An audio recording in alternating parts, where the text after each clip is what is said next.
My name is Veronica, and at 35, I never imagined that serving apple pie would change my entire life.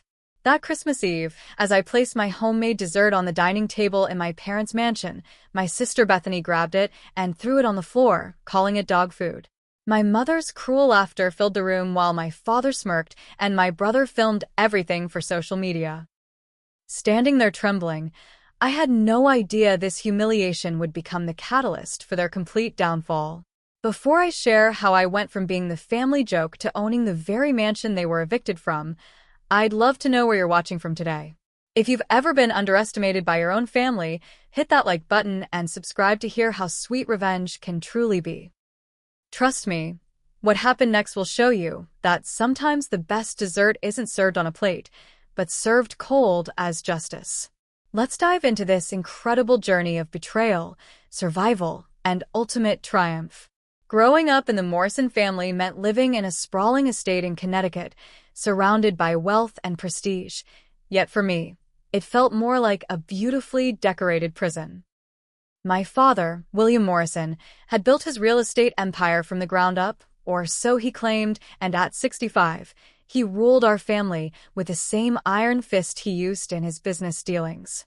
My mother, Dorothy, 62, was the perfect socialite wife, hosting charity galas and maintaining appearances while treating her children like accessories to showcase or hide depending on their current value to the family image.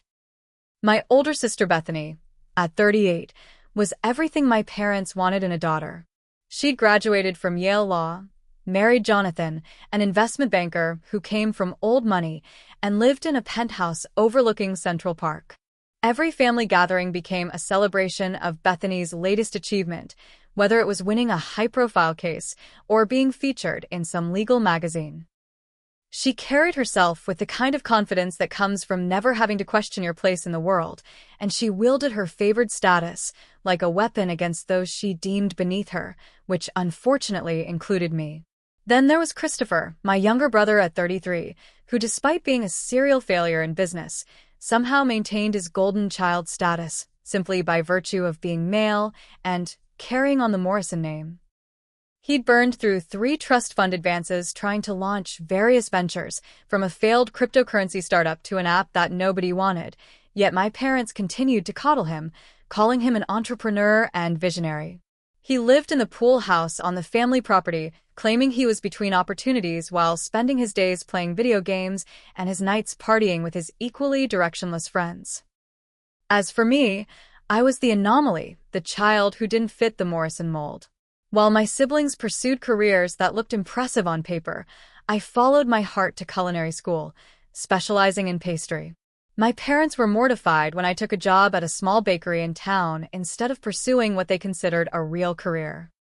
Every family dinner became an exercise in humiliation as they compared my modest income to Bethany's 6-figure salary or made jokes about their daughter, who played with flour all day. They introduced me to their friends as the one who was still finding herself, as if 35 was too young to have discovered my passion. The emotional abuse had started early and only intensified over the years. Birthday cards for Bethany and Christopher came with substantial checks, while mine, when they remembered, contained gift cards to kitchen stores with passive-aggressive notes about hoping I'd eventually do something meaningful. Family photos for their annual Christmas cards were carefully orchestrated, with me often positioned at the edges where I could easily be cropped out if needed. My mother once told me, quite matter-of-factly, that it was difficult to brag about a daughter who decorated cakes when her friends' children were doctors and lawyers. Despite everything, I held on to hope that someday they'd see my worth, that they'd taste my creations and understand that I put the same dedication into my craft as Bethany put into her legal briefs. That hope kept me coming back to family gatherings, bringing desserts that I spent hours perfecting, only to watch them go largely untouched while my mother served store-bought alternatives from the fancy bakery downtown. I told myself their rejection of my food wasn't a rejection of me, but deep down I knew better. Everything changed when my grandmother Rose passed away. She had been the only family member who celebrated my choices, sneaking into the kitchen during family gatherings to sample my desserts and telling me stories about her own mother, who had been a baker. When she died, I lost my only ally in the family, but I didn't realize she'd left me something far more valuable than emotional support. 2 months after her funeral, while cleaning out my apartment, I found an envelope that had been slipped under my door. Inside was a letter in her distinctive handwriting, dated just weeks before her death. The letter spoke of regrets and secrets, of things she'd discovered about my father that she couldn't bring herself to confront while alive. She mentioned a safety deposit box at a bank I'd never heard of and included a cryptic message about how the truth about the Morrison fortune would set me free. She warned me to be careful, that my father wouldn't hesitate to destroy anyone who threatened his empire, even his own daughter. I must have read that letter a dozen times, trying to understand what she meant, but before I could investigate further, it vanished from my apartment, along with any hope I had of uncovering whatever truth my grandmother had hidden. That Christmas Eve, as I prepared my apple pie, I thought about Grandmother Rose and how she would have loved it. The recipe was hers, passed down through generations, and I'd spent years perfecting it. The crust was flaky and golden, the filling perfectly spiced with just the right balance of tart and sweet, and I'd even carved decorative leaves for the top, each one a tiny work of art. This would be the dessert that finally proved I wasn't just playing with flour, that my skills were worth recognizing. The dining room was decorated to my mother's exacting standards, with gold and cream everything, from the tablecloth to the centerpiece that probably cost more than I made in a month. My family was already seated when I entered carrying my pie, their conversation stopping as they watched me place it on the sideboard with the other desserts. For a moment, I felt proud, seeing my humble creation among the elaborate store-bought confections my mother had ordered. That pride lasted exactly 30 seconds. Bethany was the first to speak, her voice dripping with the kind of condescension she'd perfected in law school. She rose from her chair with theatrical disgust, walked over to the pie, and picked it up with 2 fingers as if it were contaminated. "What is this supposed to be, Veronica? It looks like something you'd feed to a dog." Before I could respond, she turned the plate upside down, letting my grandmother's pie splatter onto the imported marble floor. The sound it made seemed to echo through the room, followed immediately by my mother's laughter, high and cruel, the kind of laugh that was meant to wound. My father didn't even look up from his wine glass, just smirked and muttered something about how I should stick to simple cookies if I insisted on this hobby. Christopher, ever the opportunist, had his phone out, recording the whole thing while providing commentary about his sister's latest fail. I stood there, frozen, watching the filling spread across the floor, each apple slice I'd so carefully arranged now just part of a humiliating mess. My hands shook as I knelt to clean it up, my family's laughter creating a symphony of cruelty that would echo in my mind for months to come. 3 weeks after that devastating Christmas Eve, I came home from my shift at the bakery to find my apartment door slightly ajar. My heart pounded as I pushed it open, expecting to find ransacked rooms and missing electronics. Instead, I discovered something far more unsettling. My television was untouched, my laptop still on the coffee table. Even the emergency cash I kept in the kitchen drawer was still there. But my filing cabinet had been forced open and all my important documents were gone, including birth certificate, social security card, tax returns, and most importantly, Grandmother Rose's letter. The selectiveness of the theft sent chills down my spine. This wasn't a random burglary. Someone had come specifically for my papers. I called the police, but they seemed uninterested in a theft where nothing of obvious value was taken. It wasn't until I reviewed the security footage from my building that my suspicions were confirmed. There, clear as day, was Christopher's distinctive red BMW parked outside during the time of the break-in. The camera didn't catch him entering, he was too smart for that, but the coincidence was too much to ignore. I drove straight to my parents' house, fury overriding my usual hesitation about confronting them. The maid let me in with her typical look of pity, and I found my family in the living room, looking remarkably unsurprised by my unscheduled visit. When I accused Christopher of breaking into my apartment, he laughed and called me paranoid. My mother suggested I was having some kind of breakdown, while Bethany, ever the lawyer, pointed out that a car in a parking lot proved nothing. My father simply stared at me with cold calculation, and I realized then that they were all in on whatever was happening. The truth began to unravel the following week when I received a call from James Richardson, one of my grandmother's old friends. He'd heard through the grapevine that the Morrison family was quietly shopping around a piece of prime real estate that had belonged to Rose. This confused me because I knew my grandmother's will had left all her properties to charity, with one exception. The old Victorian house on Elm Street was supposed to come to me. It was where she'd grown up, where her mother had run a small bakery from the kitchen, and she'd always promised it would be mine someday. I tried to access the probate records, but found they'd been sealed. Every lawyer I approached suddenly became unavailable once they heard the case involved the Morrison family. It was Bethany's doing, I was certain. Her firm, Whitman and Associates, had connections throughout the legal community, and she was using every one of them to block my access to justice. When I finally found a lawyer willing to at least look at my case, he returned my retainer the next day with a curt note saying he couldn't help me after all. Desperate for answers, I started my own investigation. I spent hours at the library researching property records, and what I found made my blood run cold. The Victorian house on Elm Street wasn't just some family heirloom. It sat on land now worth nearly $7 million due to commercial development in the area. The house itself was protected as a historical landmark, but the land around it was gold. My father had already entered negotiations with a hotel chain, using documents that claimed my grandmother had changed her will in her final days, leaving everything to him instead. The forged documents were sophisticated, I had to give them that. They'd managed to backdate files and create a paper trail that would fool anyone who didn't know my grandmother. But I did know her, and I knew she'd never change her will without telling me, especially not in favor of the son she'd grown to distrust. She told me stories about his shady business dealings, about properties acquired through intimidation and legal manipulation.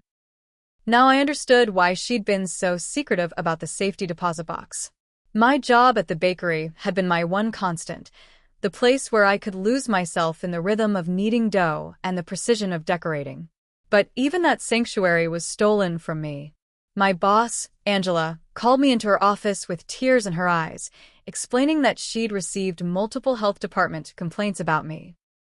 Anonymous callers had reported seeing me work while sick, accusations of poor hygiene, claims that I'd contaminated products. None of it was true, but the damage was done. She couldn't afford to fight the complaints or risk her business license. She had to let me go. The loss of income was devastating, but the loss of purpose was worse. Baking wasn't just my job, it was my identity, the one thing I did that made me feel valuable. Without it, I spent days in my apartment trying to figure out my next move while my savings dwindled. I applied for jobs at other bakeries, but word had somehow spread. Every interview ended with polite rejections, and I knew my family's reach extended far beyond what I'd imagined. It was during one particularly dark night that I realized the full scope of what they were doing. This wasn't just about stealing my inheritance, it was about destroying me completely. They wanted me broken, desperate, and most importantly, silent. If I had nothing left to lose, if I had no credibility or resources, who would believe me when I accused the respected Morrison family of fraud? They were erasing me piece by piece, and if I didn't find a way to fight back soon, there would be nothing left of me to save. The security deposit box my grandmother mentioned haunted my thoughts. She'd been clever enough not to include the bank name or location in her letter, probably anticipating it might be stolen. I started visiting banks systematically, using her maiden name and birth date, hoping to find where she'd hidden whatever evidence she'd gathered. Each failure felt like another door closing, but I couldn't give up. Somewhere out there was the proof I needed to expose my father's crimes and reclaim what was mine. Late at night, I'd lie awake thinking about how quickly family could turn into enemies. The people who were supposed to protect and support me had become my greatest threat. But I also thought about Grandmother Rose and the strength she'd shown in her final days, gathering evidence against her own son. If she could be that brave while facing death, I could find the courage to face my living relatives. They thought they'd won by taking everything from me, but they'd forgotten one crucial thing. When you have nothing left to lose, you become dangerous. and I was about to become very dangerous indeed. The morning started like any other in my new reality of unemployment and isolation until I tried to buy coffee and my debit card was declined. Embarrassed, but thinking it was a simple error, I called the bank from the cafe parking lot, only to be told my accounts had been frozen due to suspicious activity. The representative couldn't provide details over the phone and insisted I come to the branch immediately. As I sat in my car, hands shaking, I knew this was my family's next move in their systematic destruction of my life. At the bank, I was ushered into a small office where a stern-faced manager informed me that multiple fraud alerts had been filed against my accounts. According to their records, I'd been writing bad checks to various businesses, including several owned by Morrison family associates. The checks, of course, were forgeries, but they bore enough resemblance to my signature to cause serious problems. Christopher's artistic skills from his failed graphic design phase had finally found a purpose, it seemed. They weren't just trying to steal my money. They were building a case that I was a financial criminal. The credit card situation was even worse. Somehow, new cards had been opened in my name and maxed out within days. Luxury purchases from high-end stores, expensive restaurant bills, even a weekend stay at a 5-star hotel, all charged to accounts I'd never opened. The total debt was staggering, over $50,000 in less than a month. When I protested that these were obviously fraudulent charges, the bank manager gave me a pitying look and suggested I speak with an attorney about identity theft. But we both knew no attorney would take my case, not against the Morrison family. As I left the bank with my accounts still frozen and no access to what little money I had left, I found an eviction notice taped to my apartment door. My landlord, it turned out, had received information that I was under investigation for financial crimes and couldn't risk having such a tenant. The 30-day notice felt like a death sentence. Without access to my funds, without a job, and with my credit destroyed, finding another apartment would be impossible. My family had orchestrated this perfectly, timing each blow to create maximum damage. That evening, Maria, my former coworker from the bakery, called to check on me. She'd heard about my termination and was worried. When I broke down and told her everything, she immediately offered her couch. Maria lived in a modest 2-bedroom apartment on the other side of town, far from the Morrison sphere of influence. As I packed my belongings, I realized how little I actually owned that mattered. My baking equipment, some clothes, photo albums from better times, and a box of recipes including Grandmother Rose's apple pie recipe that I'd managed to hide. Everything else was just stuff, easily replaced if I ever got my life back. Living with Maria gave me a small sense of security but also a new perspective. One evening, she revealed something that made my blood run cold. A few weeks earlier, she'd been closing the bakery alone when William Morrison himself had come in. He'd pretended to be interested in ordering a cake for some event, but his questions had all been about me. How long had I worked there? Did I seem stable? Had there been any problems with my behavior? When Maria defended me, he'd made a comment about how loyalty was admirable but sometimes misplaced. The threat had been subtle but clear. This revelation sparked a new determination in me. My father wasn't just some successful businessman. He was calculating and cruel in ways I was only beginning to understand. I started researching his business dealings more carefully, spending hours at the library using their computers since I couldn't afford internet. What I found was a pattern of acquisitions that didn't quite add up. Properties purchased for far below market value from families who'd suddenly needed to sell, zoning changes that happened to benefit Morrison developments exclusively, construction contracts awarded to companies that seemed to exist only on paper. The pattern became clearer when I found news articles about families who'd lost their homes to my father's company. The stories were always similar. Sudden financial troubles, missed payments due to unexpected circumstances, and then swift foreclosure proceedings handled by none other than Whitman and Associates, Bethany's law firm. It was a machine designed to transfer wealth from the vulnerable to the Morrisons, all wrapped in enough legal documentation to appear legitimate. My investigation led me to the courthouse, where I spent days combing through public records. That's where I met David Park, a paralegal who'd been quietly documenting irregularities in Morrison real estate transactions for years. His sister had lost her family's restaurant to one of my father's development schemes, and he'd been gathering evidence ever since. When he learned I was William Morrison's daughter, his first instinct was suspicion, but after I shared my story and showed him the eviction notice, he realized I was as much a victim as anyone else. David introduced me to James Chin, a forensic accountant who'd been blacklisted after questioning some Morrison Company financials during an audit. James had continued his investigation independently, following money trails that led through shell companies and offshore accounts. He showed me spreadsheets that made my head spin, but the bottom line was clear. The Morrison empire was built on fraud, and the recent attacks on me were just the latest in a long pattern of criminal behavior. My family had destroyed lives for profit, and now they were destroying their own daughter to protect their secrets. As my eviction deadline approached, more pieces of the puzzle fell into place. I learned that Grandmother Rose had discovered the truth about her son's business and had spent her final year gathering evidence.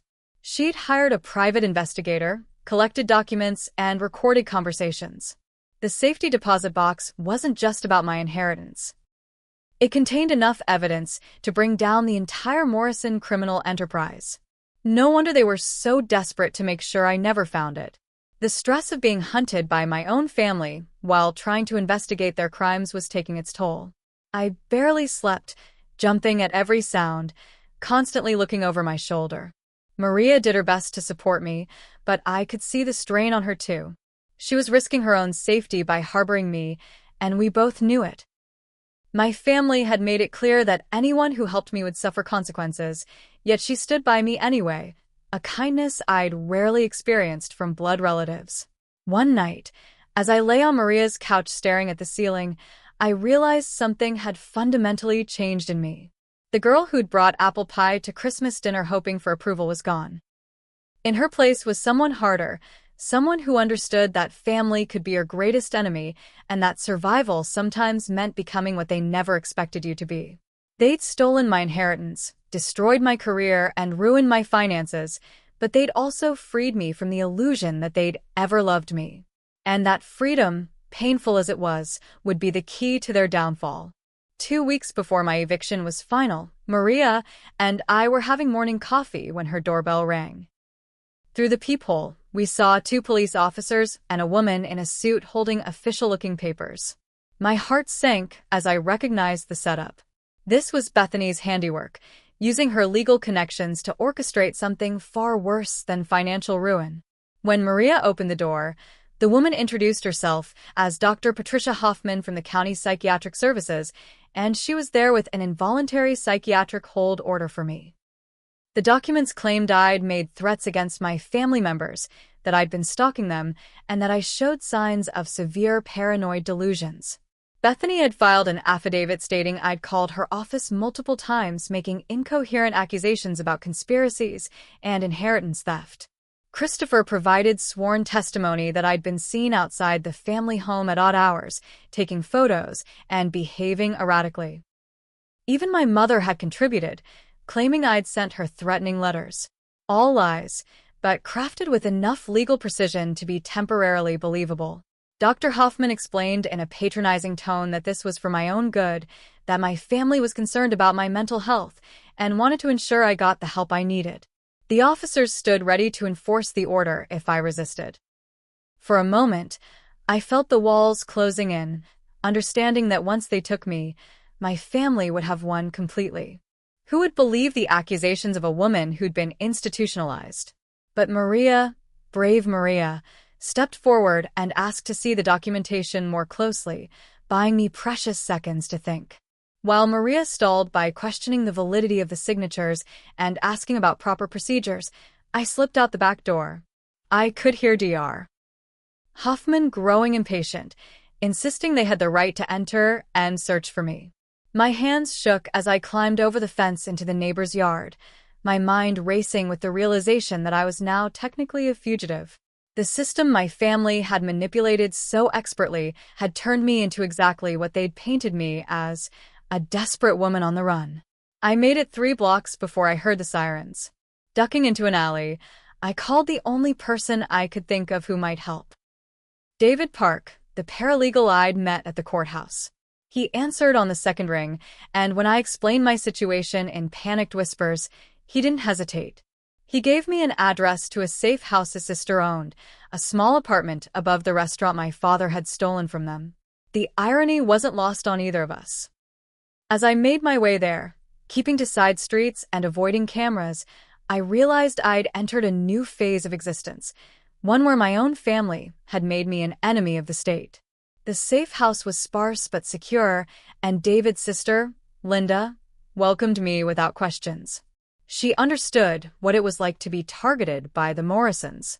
As I sat in her kitchen, she told me how they'd lost everything when her father had refused to sell their property to my father.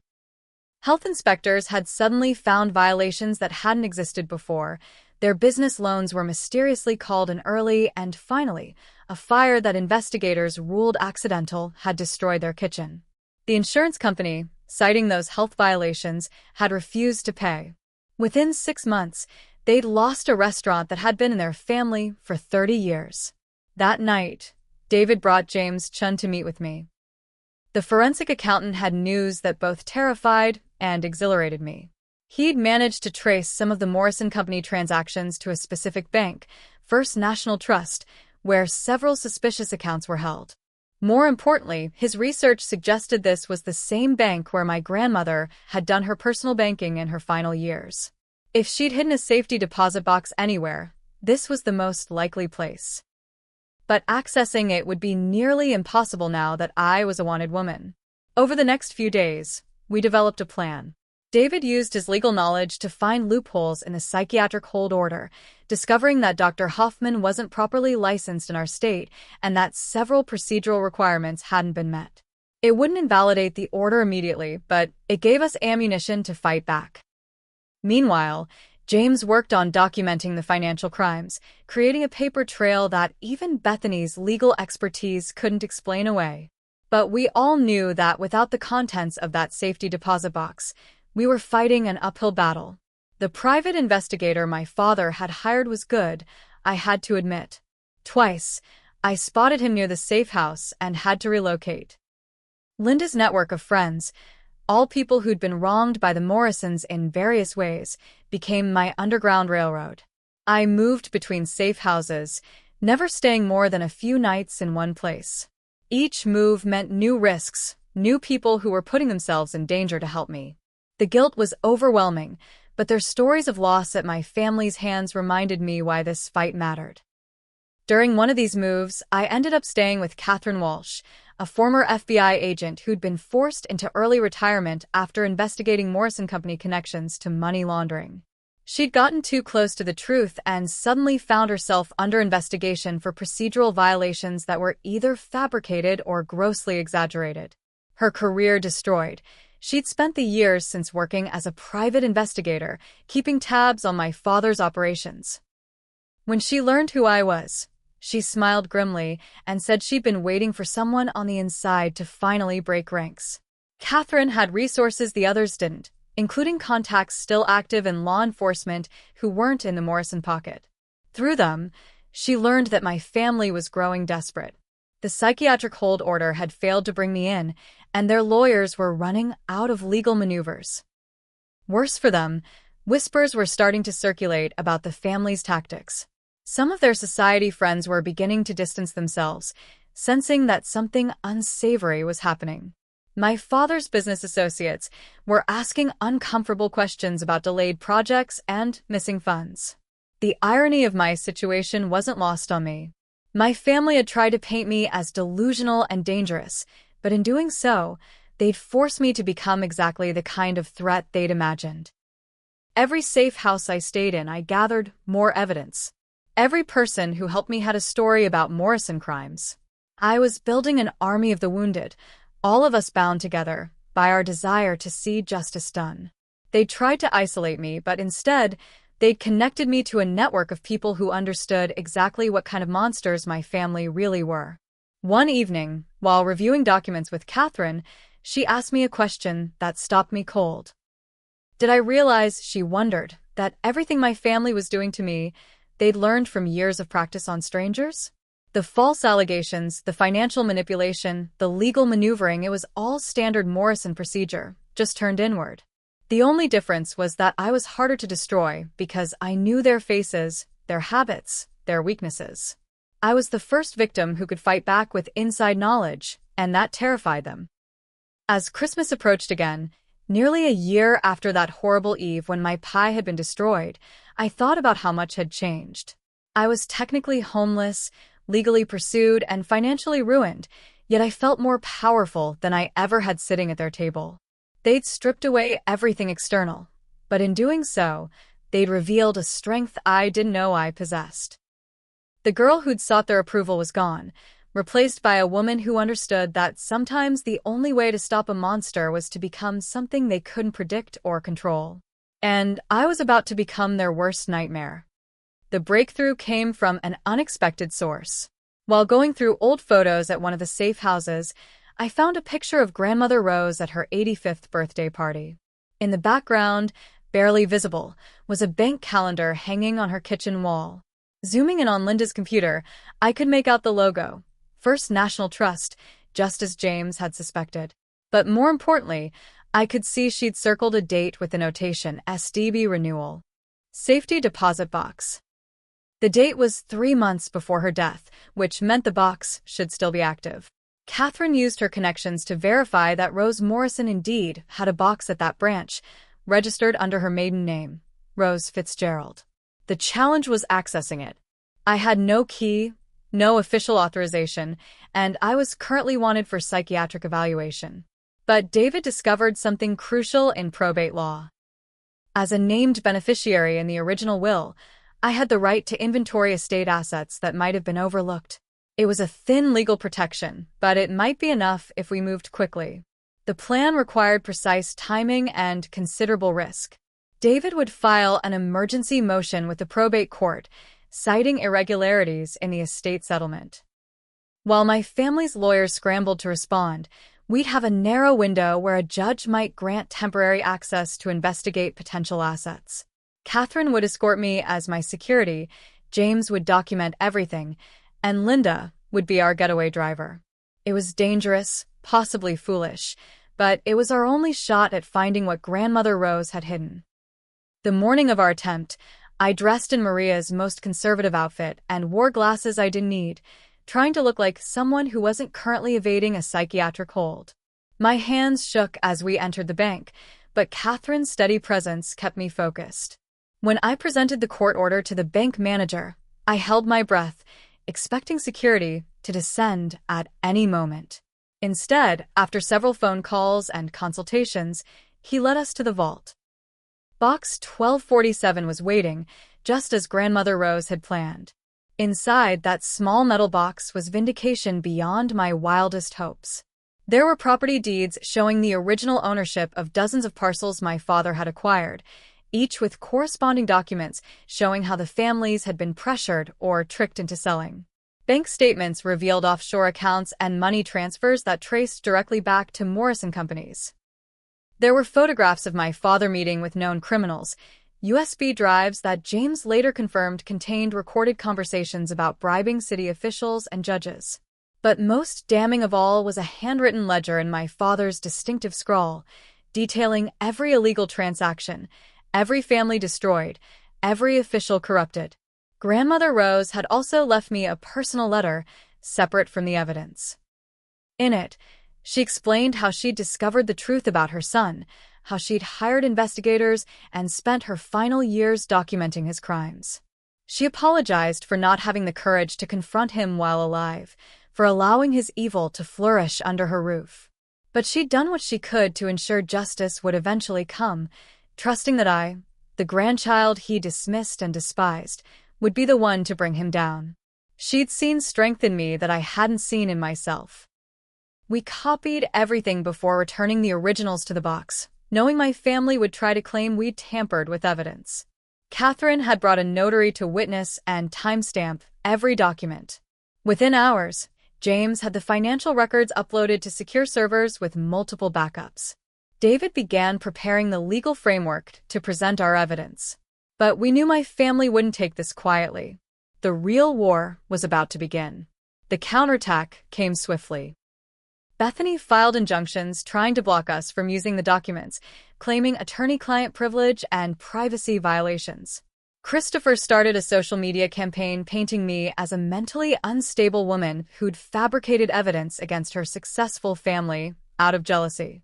My mother gave interviews to society magazines, tearfully describing how her disturbed daughter was trying to destroy their reputation with lies. The Morrison machine was in full defensive mode, but they'd made a crucial mistake. They'd drawn public attention to the situation. Catherine's media contacts proved invaluable. While my family tried to control the narrative through their society connections, we released information strategically to investigative journalists who'd been tracking Morrison corruption for years. The first story broke in an independent newspaper, detailing the pattern of predatory real estate practices. Then, a financial blog picked up James's analysis of the money laundering. Soon, mainstream media couldn't ignore the story, especially when victims started coming forward with their own experiences. The FBI had been building a case against my father for years, but lacked the evidence to move forward. Our documentation changed everything. Catherine's former colleagues suddenly had what they needed: financial records, testimony, and that handwritten ledger that connected all the dots. When they realized the psychiatric hold order against me was part of a conspiracy to silence a witness, the tables turned dramatically. Now it wasn't just a fraud case. It was obstruction of justice, witness intimidation, and conspiracy charges that implicated the entire family. I'll never forget the meeting where the prosecutors laid out their case. Sitting in that government building, finally protected by law enforcement instead of pursued by it, I watched them detail crime after crime my family had committed. The inheritance theft that had started my journey was just the tip of a massive criminal iceberg.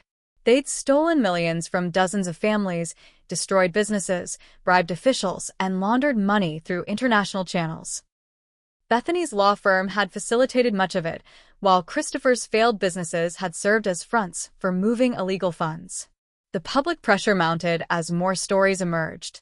Former employees came forward with accounts of being forced to participate in fraud or face termination and blacklisting. City officials admitted to taking bribes to approve zoning changes. Even some of my parents' society friends began sharing suspicions they'd harbored for years about where the Morrison wealth really came from. The family that had seemed untouchable was suddenly radioactive, their carefully constructed image crumbling with each revelation. Through it all, I stayed in protective custody, knowing my family still had resources and desperation on their side. But for the first time in my life, I wasn't afraid of them. The evidence was out there, spreading like wildfire through legal channels and media outlets. They could no longer paint me as delusional or destroy my credibility. The truth Grandmother Rose had so carefully preserved was finally seeing daylight, and there was nothing they could do to stop it. The hunters had become the hunted, and I was no longer prey, but a key witness in their downfall. Exactly 1 year after my humiliation in the Morrison dining room, the FBI raids happened with coordinated precision that would have made my father proud if he weren't the target. At exactly 6 a.m, federal agents swept into multiple locations simultaneously.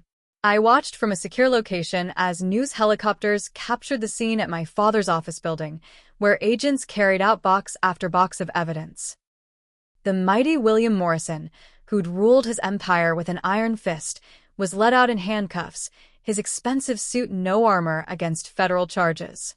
The footage of my father's arrest went viral within hours. The man who'd always carried himself with such arrogance looked small and old as agents guided him into the black SUV. His lawyers were already on scene, shouting about rights violations and false allegations, but the evidence was overwhelming. The handwritten ledger alone contained enough admissions to convict him, but combined with the financial records, witness testimonies, and recorded conversations, his fate was sealed. The empire he built on the suffering of others was crumbling in real time. Bethany's arrest was perhaps even more satisfying. She was taken from the courthouse where she'd been arguing a case, the irony not lost on anyone. Her colleagues watched in shock as federal agents interrupted proceedings to arrest one of their star lawyers. The charges against her were extensive: conspiracy, money laundering, fraud, and using her law license to facilitate criminal enterprises. The Bar Association immediately suspended her license, pending investigation. The golden daughter who'd thrown my pie on the floor was now being thrown into the system she'd manipulated for so long. Christopher tried to run, which surprised no one who knew him. He'd always been a coward beneath the bravado. Federal agents caught him at the private airport, trying to board a flight to Costa Rica with a bag full of cash and false documents. The attempted flight added more charges to his already substantial list. The boy who'd filmed my humiliation for social media entertainment was now having his own worst moment broadcast across every news channel.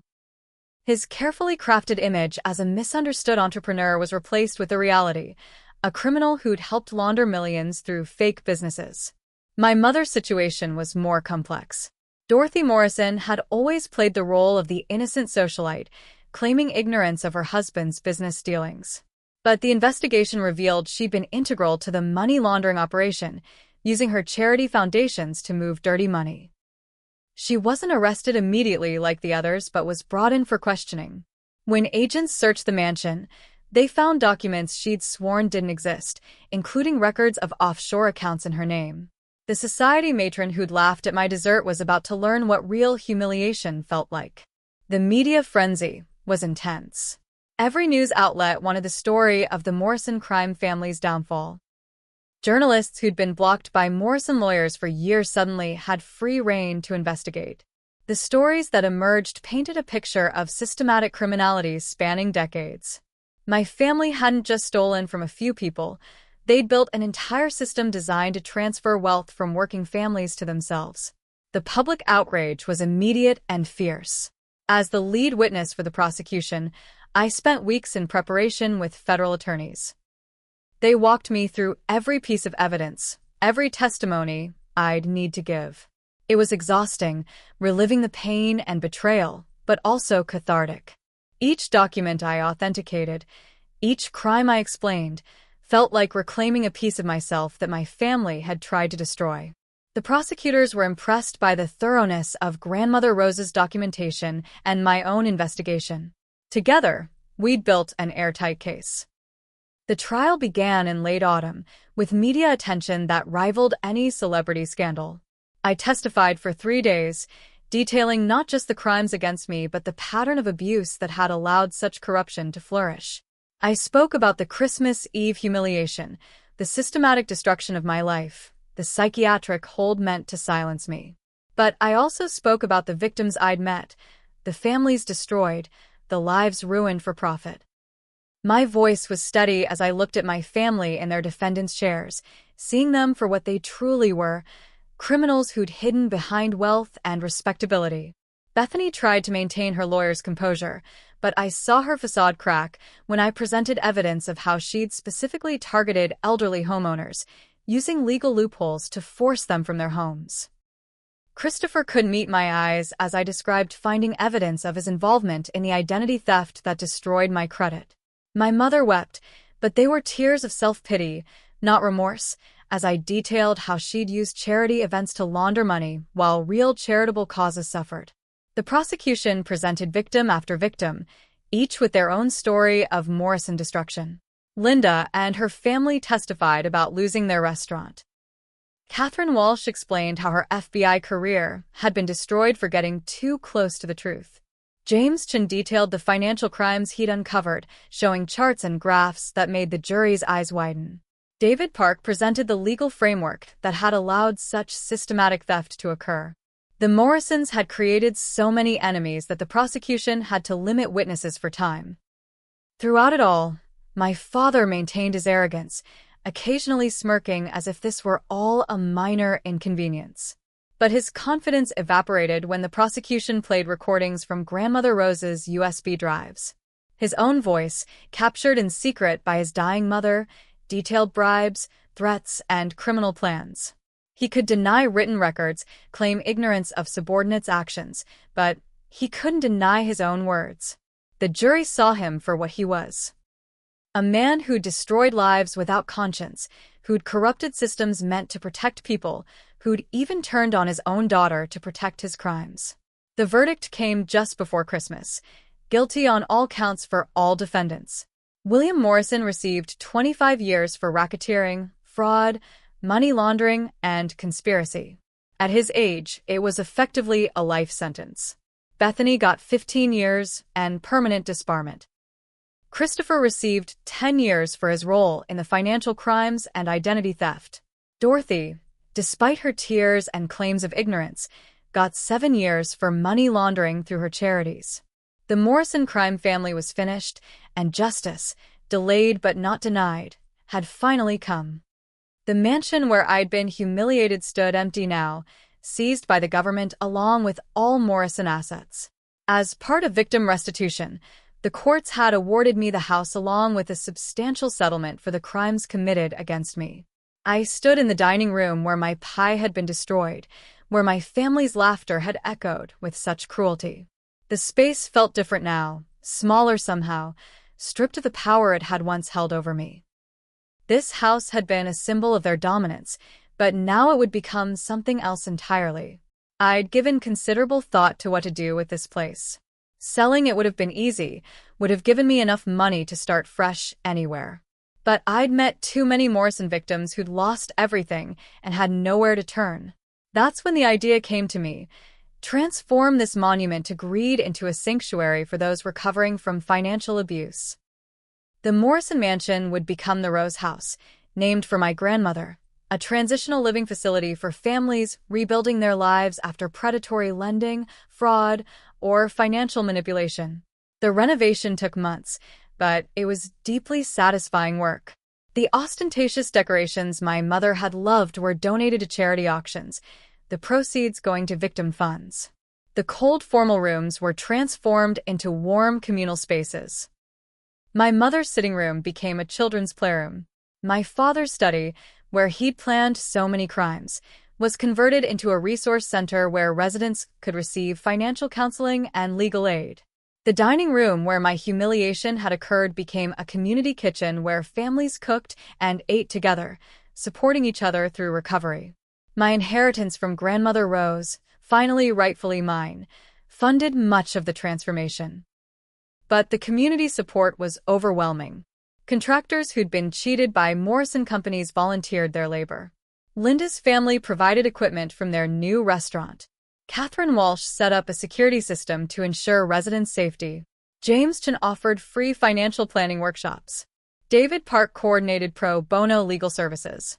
The network of Morrison victims became the foundation of something beautiful. The bakery I opened was deliberately modest, located in a small storefront near the Rose House. I called it Grandmother's Kitchen and specialized in the kind of comfort pastries that had first made me fall in love with baking. The apple pie that had been mocked and destroyed became our signature item, with proceeds from every sale going to the victim fund. Former Morrison employees who'd been blacklisted after refusing to participate in crimes found work with me.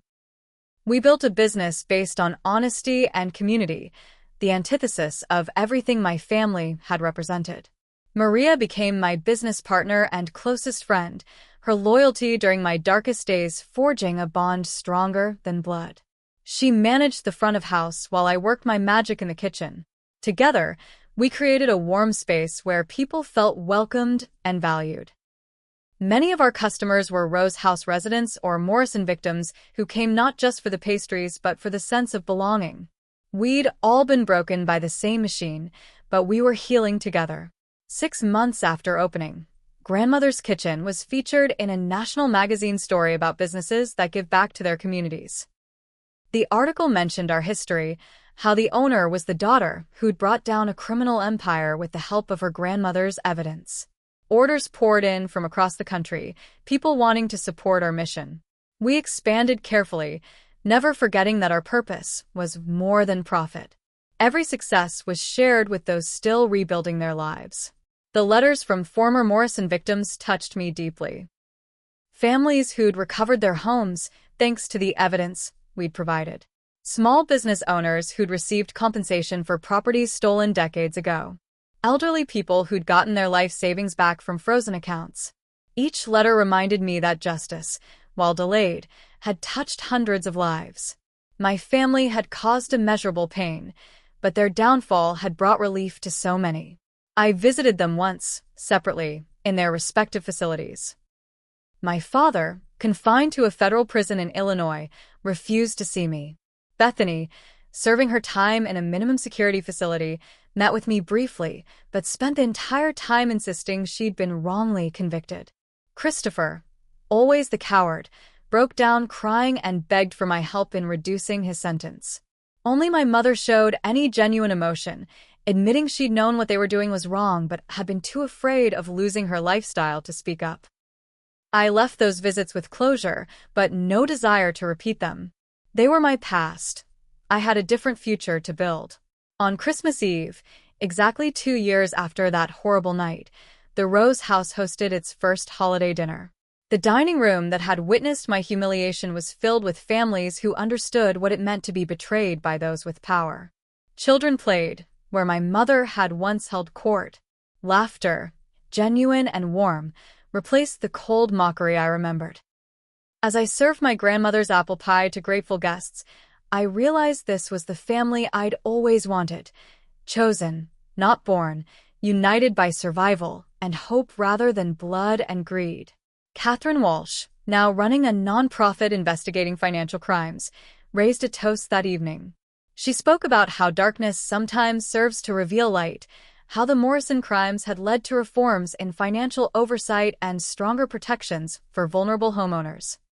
Several Morrison victims had gone on to become advocates, using their experiences to help others. The evil my family had done couldn't be undone, but it had sparked changes that would protect future victims. As the evening wound down, I found myself in the kitchen, the one room that had always felt safe even in this house of horrors. Maria joined me, and we worked in comfortable silence, cleaning up and preparing takeaway packages for guests. This was what I'd always wanted. To feed people, to nurture, to create something good in the world. My family had tried to make me feel worthless for choosing this path, but now I understood that my values had saved me. Their greed had destroyed them, while my simple desire to bake and care for others had led to their downfall and my liberation. The last guests left near midnight, carrying containers of food and promises to return for New Year's dinner. As I locked the door of what was once the Morrison mansion, I thought about Grandmother Rose and hoped she would be proud. She'd written in her final letter that sometimes the sweetest revenge is simply living well. Standing in the doorway of a house transformed from a monument to greed into a beacon of hope, running a business that fed both body and soul, surrounded by true friends who'd stood by me through everything, I understood what she meant. My family had laughed as I served dessert, but I had the last laugh, and it tasted sweeter than any pie ever could. Looking back at my journey, from that humiliated woman kneeling to clean pie from the floor to someone who'd helped bring justice to hundreds, I marveled at how pain could transform into purpose. Every attack my family had launched had only made me stronger, more determined. They'd created their own destroyer by trying to destroy me. Now they lived in cages of their own making while I lived freely, serving apple pie to people who appreciated both the dessert and the woman who made it. Grandmother Rose had been right. This was the sweetest revenge of all. The Rose House continues to thrive, a testament to how spaces of cruelty can become sanctuaries of healing. My bakery grows not in size but in impact, every pie sold funding another family's recovery. The Morrison name, once synonymous with power and wealth, now serves as a cautionary tale about greed and corruption. But the names that matter, Rose and Veronica, represent resilience and redemption. That's a legacy worth leaving, one measured not in money, but in lives rebuilt and hope restored. Thank you for joining me on this incredible journey from betrayal to triumph. If you've ever felt powerless against those who seem untouchable, remember that truth has a way of surfacing, often from the most unexpected sources. Like this video if it resonated with you, and subscribe for more stories of justice and redemption. Share this with someone who needs to hear that their current struggles might be preparing them for their greatest victory. And I'd love to hear in the comments. What family tradition or recipe connects you to a loved one who believed in you when others didn't? Remember, sometimes the sweetest revenge truly is living well, surrounded by those who value you for who you are, not what you can do for them.